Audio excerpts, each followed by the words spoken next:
We will ask Jairam Ramesh. He is a very experienced parliamentarian. Sir, it is allowed in the Rajya Sabha, sir. That's why I'm asking. Honorable Chairman, sir, I rise to apprise the House of some recent developments in the India-China border areas and their implications for our overall bilateral relations. The House is aware that our ties have been abnormal since 2020, when peace and tranquility in the border areas were disturbed as a result of Chinese actions.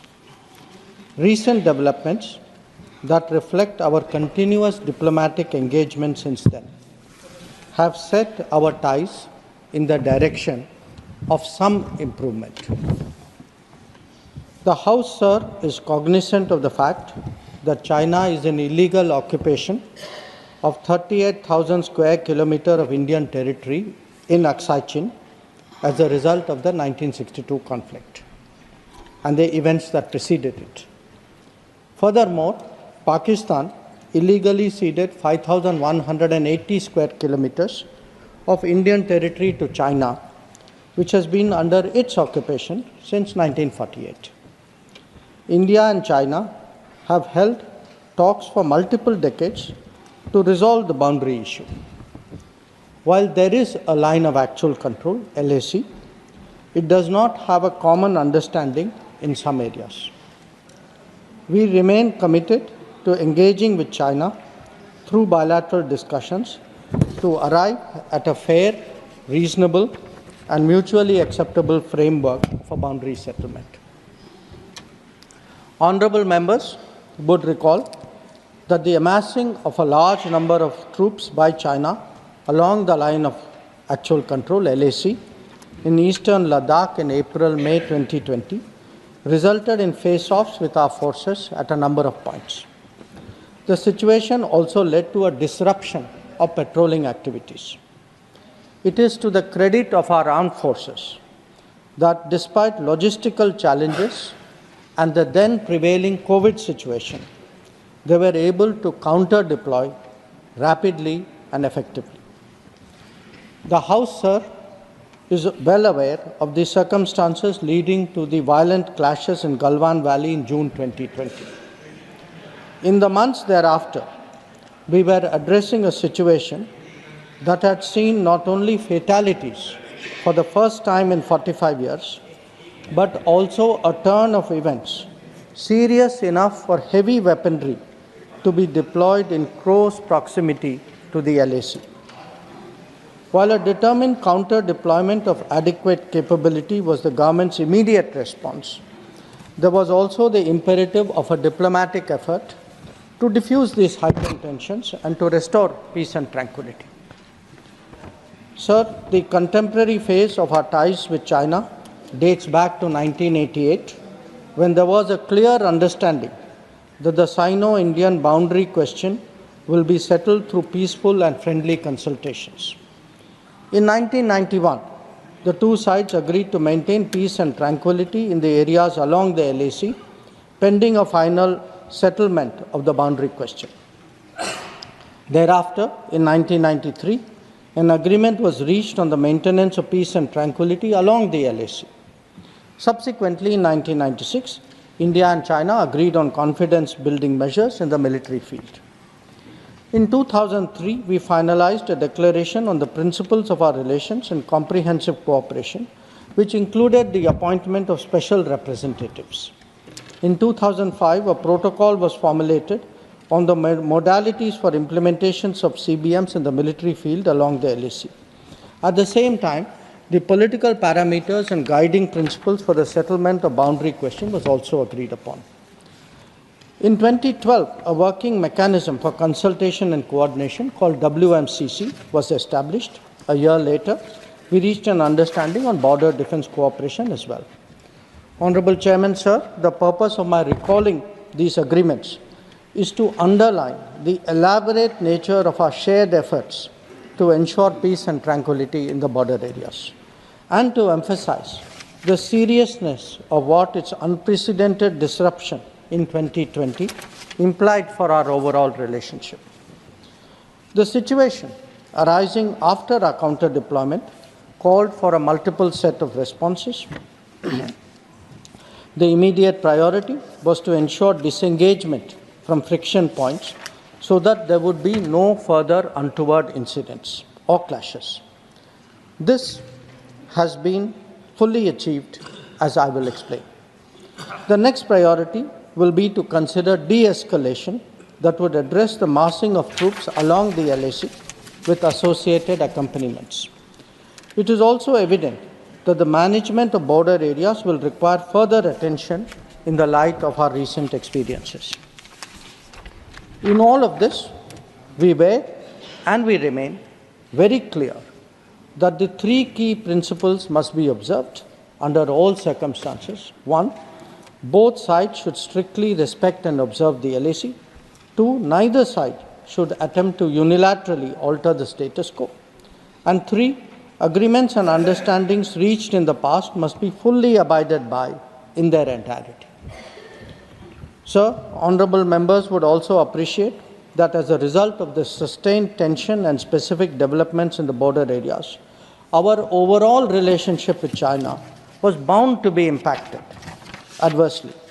In the new circumstances, it was obviously not possible to continue the normal exchanges, interactions, and activities as in the past. In this regard, we made clear that the development of our ties were contingent on the principles of mutual sensitivity, mutual respect, and mutual interest. Sir, throughout this period, honorable members would also be aware that the government has publicly maintained that India-China relations cannot be normal in the absence of peace and tranquility in the border areas. The combination of a firm and principled stand on the situation, as well as a clearly articulated approach to the totality of our ties, has been the foundation of our engagement with China for the last 4 years. We have been very clear that the restoration of peace and tranquility in the border areas would be the basis for the rest of the relationship moving forward. Since 2020, our engagement was therefore focused on that objective. This took place at various levels involving different arms of the government. I myself had many meetings with my Chinese counterpart, as indeed did my senior colleague, Raksha Mantriji. Our NSAs had also engaged his Chinese counterpart because both of them are special representatives on the boundary question. More detailed discussions were conducted by the Working Mechanism for Cooperation and Coordination, WMCC, at the diplomatic level. It also had a military counterpart. It was called the Senior Highest Military Commanders Meeting Mechanism, SHMC. The interactions were naturally very tightly coordinated with the combined presence of both the diplomatic and military officials in all the negotiations. Since June 2020, 17 meetings of the WMCC and 21 rounds of the SHMC have taken place. So, in that background, sir, I would like to inform the House today about the agreement reached on 21st October 2024 regarding Depsang and Demchok. The twin considerations of an unstable local situation and an impacted bilateral relationship were clearly the drivers of the most recent endeavors. These two areas have been the focus of our discussions in WMCC and SHMC with the Chinese side since September 2022, when the last disengagement agreement was concluded at Hot Springs.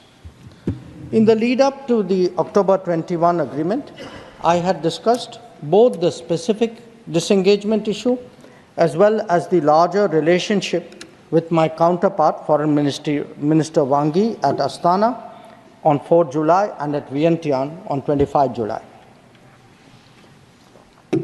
Our National Security Advisor and his Chinese counterpart also met in St. Petersburg on 12 September. The problem in these two areas pertained primarily to obstructions of our long-standing patrolling activity. In Demchok, there was also the question of access by our nomadic population to traditional grazing grounds, as well as to sites of significance to local people. As a result of this recent understanding, arrived at after intensive negotiations, resumption of patrolling through the traditional areas is underway. It was initially tested by sending out patrols for verification of disengagement on the ground and is now being followed up by regular activities as per the agreed understanding. Following the October 21 understanding, Prime Minister and President Xi Jinping had a meeting on the sidelines of the BRICS summit in Kazan on October 23. They welcomed the understanding and directed the foreign ministers to meet and stabilize and rebuild bilateral relations. The special representatives were also to oversee the management of peace and tranquility in the border areas, besides exploring a fair, reasonable, and mutually acceptable solution to the boundary question. In pursuance of that, I held discussions with Foreign Minister Wang Yi again on the sidelines of the G20 summit in Rio de Janeiro on November 18, 2024. Sir, Raksha Mantri ji also met Chinese Defense Minister Dong Jun at the ASEAN Defense Ministers meeting ADMM Plus in Vientiane on November 20. The two ministers discussed progress on the recent agreement on disengagement, the need to address de-escalation along the LAC, and the requirement to strengthen CBMs. They agreed on the importance of continued meetings and consultations at various levels. The House will remember that the October 21, 2004 agreement is the latest in a series of understandings regarding the resolution of the situation at various friction points in eastern Ladakh. In the aftermath of the events of May-June 2020 and the initial disengagement in Galwan Valley in July 2020, there was a foreign ministers' meeting in Moscow in September 2020. At that time, our government's position was underlined that the immediate task was to ensure the comprehensive disengagement of troops in all the friction areas. It was also emphasized that the large concentration of troops along the LAC was not in accordance with the 1993 and 1996 agreements, and that the Indian side would not countenance any attempts to change the status quo unilaterally. We also expected that all agreements and protocols pertaining to the management of border areas would be scrupulously followed. Sir, the disengagement has now been achieved in full in eastern Ladakh through a step-by-step process, culminating in Depsang and Demchok. With the task of disengagement completed, it is now our expectation that discussions would commence in regard to the remaining issues that we had placed on the agenda. For the benefit of honourable members, I wish to flag for your attention the previous positions articulated in Parliament previously by the government on this issue. On 15 September 2020, Raksha Mantri ji had made a detailed statement on Chinese attempts to transgress the LAC and the appropriate response given by our armed forces. On 11 February 2021, Raksha Mantri ji again briefed the House about the agreement on disengagement in the north and south banks of Pangong Lake. Thereafter, in August 2021, a third phase of disengagement took place in the area of Gogra, whereby troops would henceforth be in their respective bases. The next step took place in September 2022, which pertained to the Hot Springs area. Again, forward deployments ceased in a phased, coordinated and verified manner, resulting in the return of troops to their respective areas. The most recent October 21, 2024 agreement comes in the wake of earlier disengagements. It completes the first phase that was agreed to in Moscow in September 2020. As members are aware, there is a long history of frictions, transgressions, and face-offs in several sectors of the India-China border. This goes back to Barahuti from 1954, to Longju in 1959, to Sumdurongchu from 1986 to 95, and Depsang in 2013, amongst others.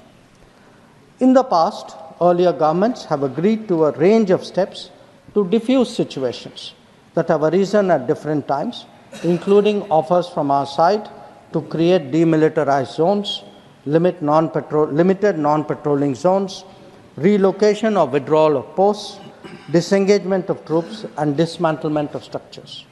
Different locations have seen different solutions being examined. Where the October 21 understanding is concerned, our objective has been to ensure patrolling as in the past to the relevant patrolling points, as well as the resumption of grazing by our civilians as per long-standing practice. This is indeed what we have agreed upon in regard to Depsang and Depchok. In a few other places where friction occurred in 2020, steps of a temporary and limited nature were worked out based on local conditions to obviate the possibility of further friction. This, I must stress, applies to both sides and can be revisited as the situation demands. In that sense, our stance has been resolute and firm and serves our national security fully. The ensuring of our national security in this manner is the result of cumulative and coordinated endeavors of many parts of the government, obviously centered around defense and security forces. Indeed, the competence and professionalism of our services in this period was displayed in our speedy and effective counter-deployment. In the negotiations with China, the defense and diplomatic arms worked in lockstep to ensure that our national interests were comprehensively served. In that context, the House would also recognize that there has been a significant improvement in the border infrastructure, which has made such effective counter-deployment possible. This is reflected, amongst others, in the increase of border infrastructure allocations in the last decade. The Border Roads Organization alone has incurred 3 times the expenditure level of what it was a decade ago. Whether it is the length of the road network or of bridges or the number of tunnels, there has been a substantial increase over the earlier period.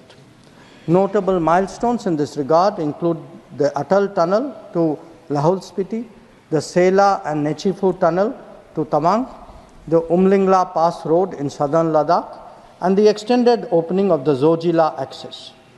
Work is progressing on some strategically important roads and airfields in Ladakh. The adoption of new technologies in high altitude, remote, inaccessible, and permafrost areas has also been significant. All of this, sir, reflects the government's firm commitment to protecting our borders and ensuring that the armed forces get the facilities and the logistical support that they deserve. Finally, let me share, sir, with honorable members our expectation regarding the direction of ties with China in the near future. Our relationship has progressed in many domains, but was obviously negatively affected by recent events. We are clear that the maintenance of peace and tranquility in border areas is a prerequisite for the development of our ties. In the coming days, we will be discussing both de-escalation as well as effective management of our activities in the border areas. The conclusion of the disengagement phase now allows us to consider other aspects of our bilateral engagement in a calibrated manner, keeping our national security interest first and foremost. In my recent meeting with Foreign Minister Wang Yi, we reached an understanding that the special representatives and the Foreign Secretary level mechanisms will be convening soon. So, sir, let me conclude by thanking honorable members for their attention, and I am confident that the government has their full support in addressing the complexities of this important relationship.